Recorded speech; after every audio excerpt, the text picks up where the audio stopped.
Hello, everybody, and welcome to Flak's first Babylon 5 podcast.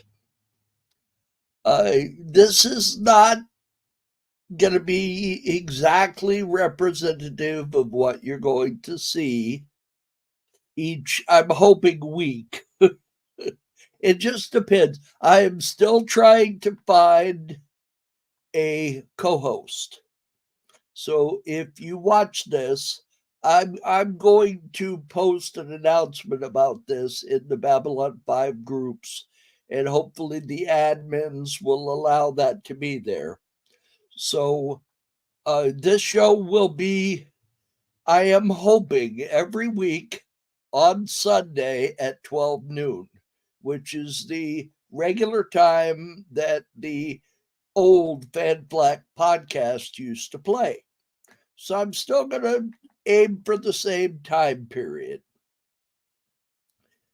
Every episode, I'm going to try to deal with one episode of Babylon 5. Today's episode, I'm going to be dealing with the pilot of the series, which was called The Gathering. Now, The Gathering was shot February 22nd, 1993, which was a little more than a year before the first episode of the regular series premiered.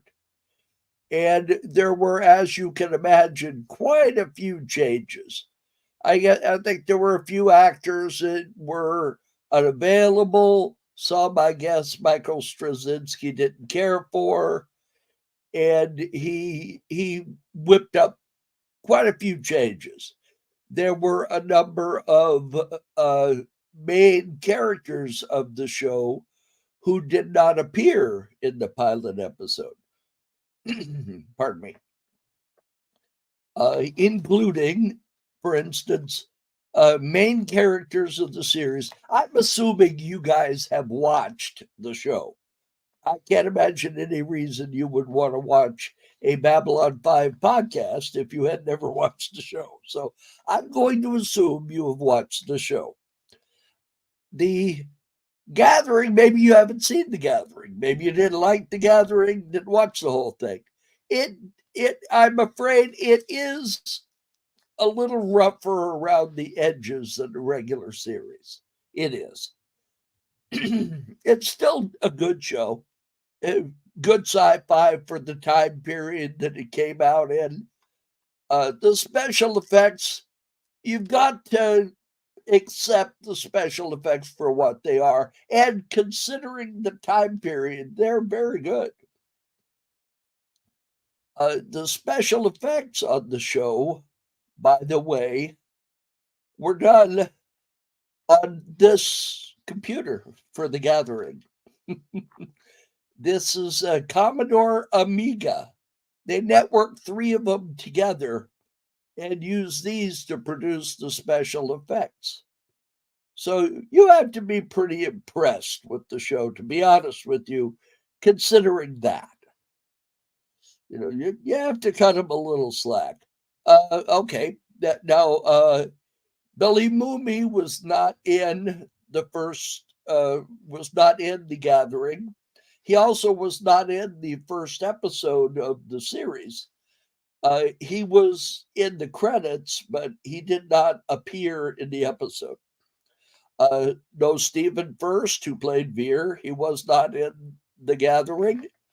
Claudia Christian was not in The Gathering. She played Ivanova.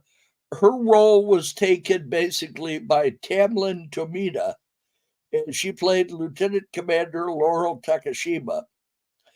She is now in Monarch. If you want to see her in something, she's in Monarch.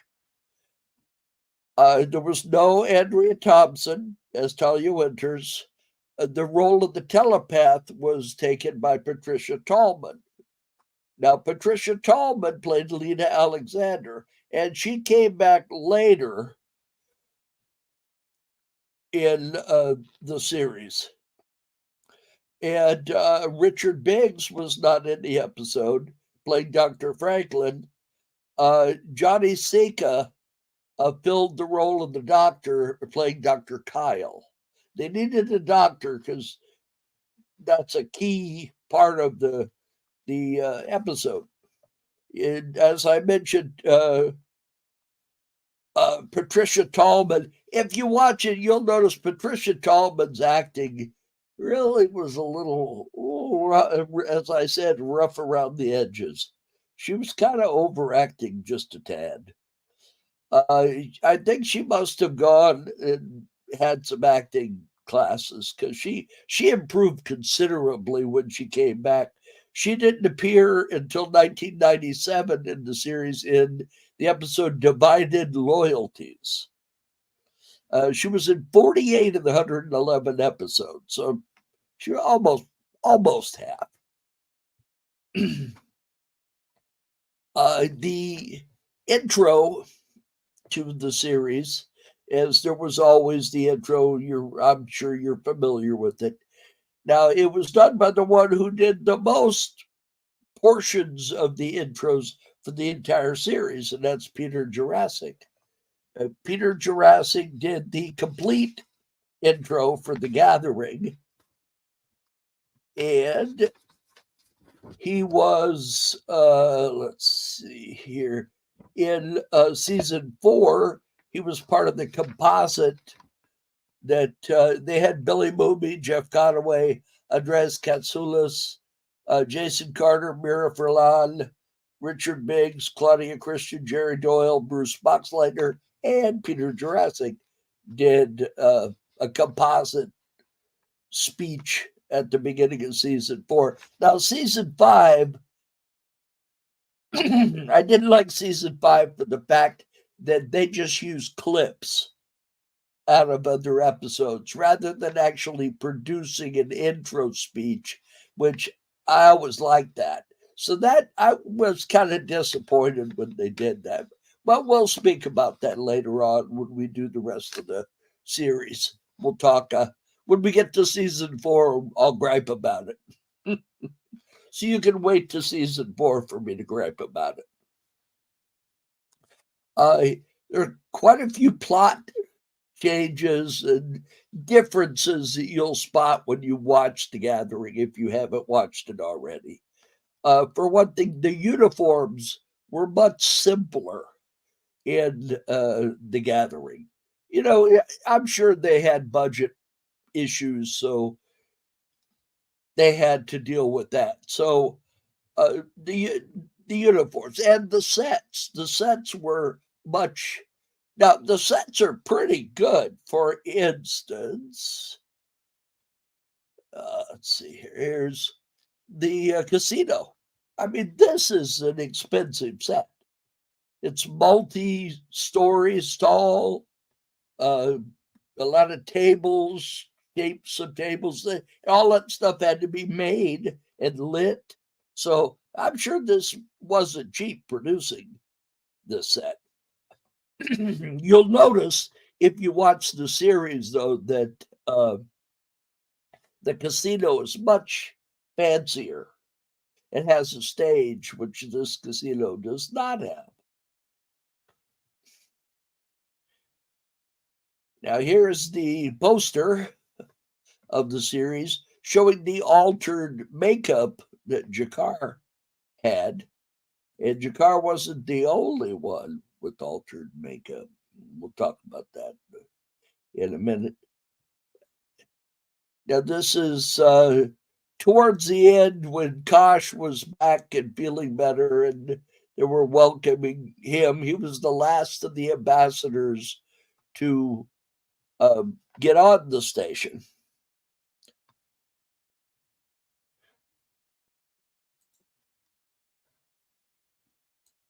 Let's see here. Now we were talking about the Amiga, and there's a lot of movies during that time period that had footage from the Amiga. The Last Starfighter had a lot of footage from Amiga computers. So You know, let's applaud for the Commodore Amiga 20 because it was really Amiga. It wasn't Amiga 20. I don't know why I said it was a Commodore VIC 20 was what I was thinking about. Now let's see here. Sinclair. Sinclair had a different girlfriend in The Gathering. He had Blair Barron played Carolyn Sykes. Now she was replaced. Let's see. I've got the name here someplace. She was replaced. Okay, I've got her name here somewhere, but I've lost it. Let's see. Weapons were changed. Oh, here it is. She was replaced by Catherine Sakai. And she played his. They were supposed to get married in the last episode of season 1, but well, we'll talk about that later. And you know that was sad. I'm not going to go into all that with Michael O'Hare right now. We'll talk about that later once it gets towards him leaving the show. As I mentioned, Tamlin Tomita on the show. Here's one picture I liked. It was right towards the end when she told everybody that Babylon 5 was now open for business. Now, a lot of the show was, like I say, it was different. The gas masks they used were different. One thing I really didn't like, and I'm glad they didn't continue it on into the series, they left it behind on The Gathering, was Jakar's gills. Because those were really kind of disgusting looking. And they didn't look right because if you looked at his neck, they were sticking way out from his neck. And then when they showed him right after that, you couldn't see him at all. So that didn't really make any sense. So I think they were wise to get rid of Jakar's gills. They were there so that he could breathe alien atmospheres. And just wear a mask. Come on. So I'm glad they did that. I'm glad they got rid of that. Now, I was talking about the makeup difference. I couldn't find any good pictures that really showed the differences on Jakar's face. His face, it was more harsh looking. It looked like a mask. It didn't look like a creature. Now, it was much better when they got on into the series. They really improved Jakar's makeup. Now, Delenn was a different story. John Michael Straczynski wanted Delenn to be a male character. And when she had it would have been, had the change that came about in Chrysalis, they were going to have her change to a female.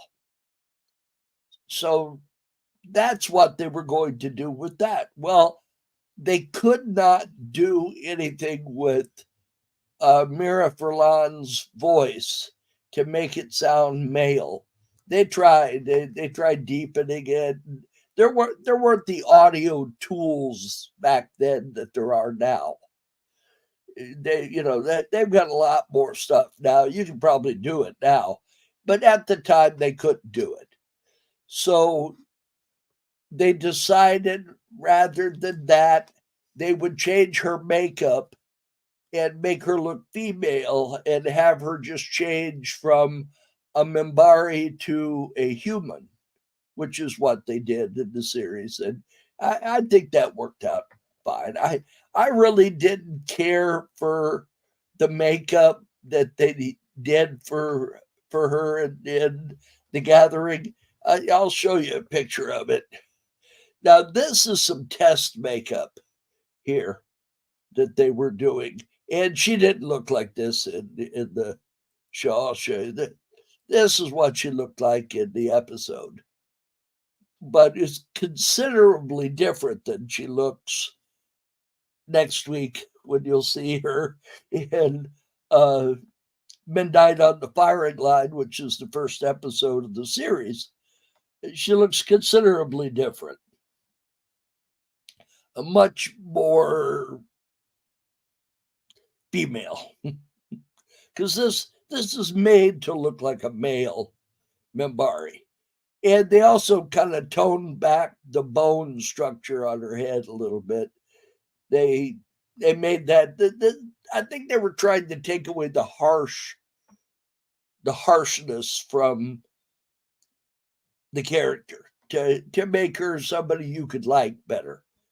I mean, she looked the way her character did everything was okay. You could like the character, but the makeup didn't look. She looked like she was gonna bite your head off, but as the character, she wasn't like that. So I can see why they wanted to change that, the look, especially when they decided that she was going to be female, because she doesn't look female in this picture. So now another thing they did was they had these rings that were on a baseball world championship trophy. That's what I always thought it looked like, is the World Series trophy from baseball, I believe it is, that has those towers on it. And each one of them had a different color plastic ring, and she put these rings on, and all of a sudden she had Iron Man superpowers, and she was choking Jakar with her superpowers. And I never thought Jakar did anything that deserved that. There were a few things about the series that I kind of wondered about. I thought they kind of overreacted to a lot of stuff. Later on they weren't like that. Jakar walk into the room and they're trying to kill him. Now, although that really did change a lot. And it wasn't just in The Gathering, it was in the first season of the series also, is that Jakar and Londo kind of switched places in terms of the way you felt about them. Because when it started out, Londo was getting picked on. Nobody liked him, and he was only on Babylon 5 because nobody else would take the job. Although they don't mention that in this episode. That comes later on. But, it's obvious in the episode that he's not like one of the top guys. So when Jakar's people kind of attack the Centauri, you kind of feel sorry for the Centauri. And you're kind of like, oh, that's not very nice of Jakar's people to do that. And Sinclair and everybody are trying to help the Centauri out against the Narn. And later on, of course, that changed completely 180 degrees around, and they're doing the exact opposite. They're trying to help Jakar out against Londo, because Londo, I don't want to talk about the other episodes because I don't want to ruin anything for anybody that hasn't watched them. So just take it from me, things change. Now, something else about the podcast. It's not necessarily going to remain, pardon me, I've got a little bad throat here today.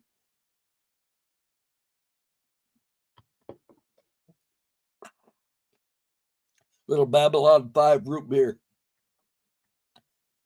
But I'm going to improve on things as the show goes. As I said, I'm still looking for a co-host. Anybody wants to be the co-host, get a hold of me. Message me. I'm on all sorts of places on Facebook. I'm in most of the Babylon 5 groups. I'm in the fan Flak group. I also have a Disneyland Magic Key Holder group that has a picture of Mickey Mouse on it. So you can find me in any of those groups. Just type my name in, Mark Tanner, MarkTanner, and you can come up with my Facebook account and send me a message. Tell me you're interested in being the co-host of the podcast, and I'll get a hold of you and we'll talk about it.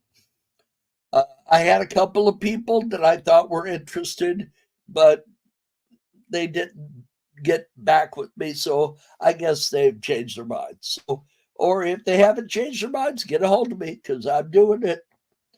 And I'm going to improve on things. I kind of just threw that logo up there together tonight just so I had something in the corner that at least looked halfway decent. I'm going to improve on that. It doesn't look quite as good as I would like, so I'm going to work on that. I am a fan of Photoshop, so I like to sit around and tinker with the pictures and stuff on Photoshop. So let's see. I believe I have shown you all the pictures. One more picture. Oh, by the way, this episode's only going to be 30 minutes. I'm going to do an hour show once we get rolling. This one, since I'm doing it by myself, it's really hard to sit here, especially when you got a little crappy throat, to talk for an hour by yourself. It really is. So I'm hoping somebody get a hold of me. we'll do a show together, you and I. But one thing I did want to mention, this was something I thought was kind of funny. I got a feeling when they were shooting the episode that JMS, that when I say JMS, I mean John Michael Straczynski, who was the creator. He wrote most of the episodes. He's responsible for Babylon 5. Like Gene Roddenberry was responsible for Star Trek, JMS is even more responsible for Babylon 5. So I have a feeling they were sitting around and JMS said, in the casino, he said, I'd like to have an alien bartender. And maybe they just didn't have the budget, to put together another set of alien makeup and so forth. Maybe they just couldn't put it together. And instead they went in there and they looked for a costume and they found a gorilla. Because almost every makeup place has a gorilla costume. So they decided to have a gorilla bartender. Now, you'll notice if you ever watched the rest of the series, they never had another gorilla bartender. The gorilla bartender was sent out the airlock or something, but he never showed up again on Babylon 5. So if anybody talks to you about the gorilla bartender, here's a picture of the gorilla bartender. Now, I had never really noticed it. I watched that episode, I don't know how many times. And until today, when I watched it again, right before I started doing the show, I said, wait a minute, that's a gorilla. So then I got online and I found a picture somebody had posted. You know, you used to be able to do screen captures of videos on your computer, but now they put something in there and they won't let you do it. So if you want to get a screen capture, you have to get some special software or take a picture with your phone, which ends up not too good. So this is what I got here. Well, this is a good picture, but that's why it's difficult to do that. You know, like the show also plays on YouTube. YouTube is really picky. Well, Google is really picky about uh, using images from television shows, music, anything like that.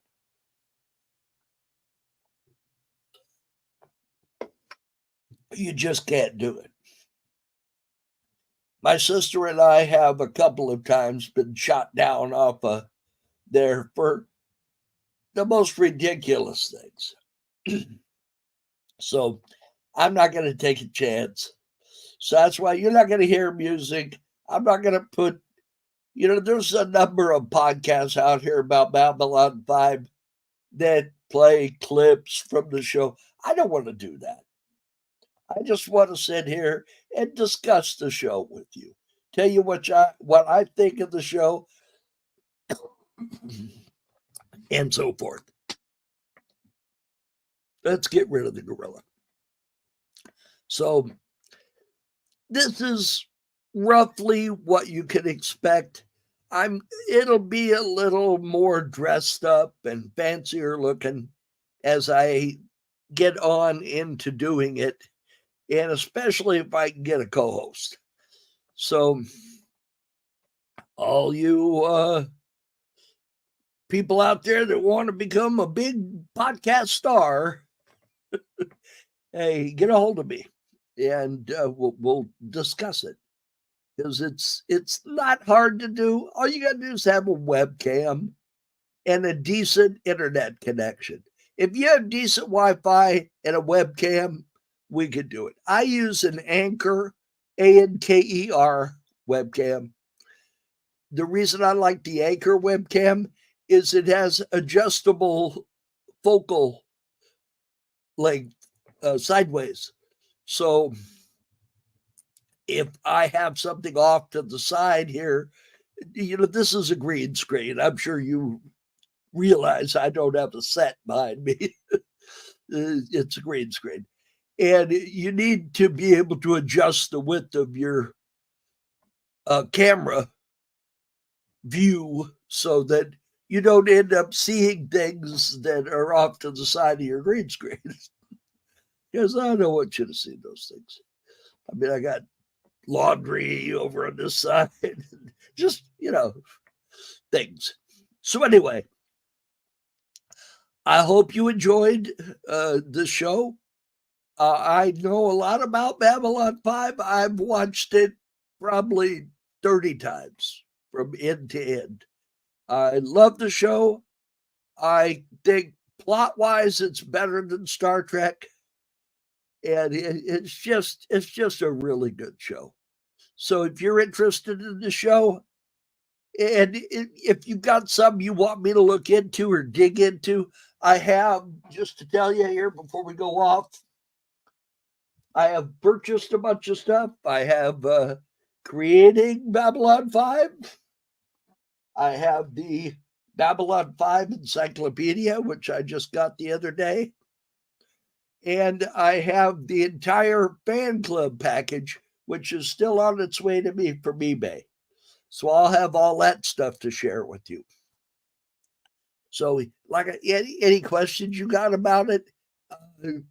I know an actor that was on Babylon 5. He played a bunch of different characters, filling in Bill Blair.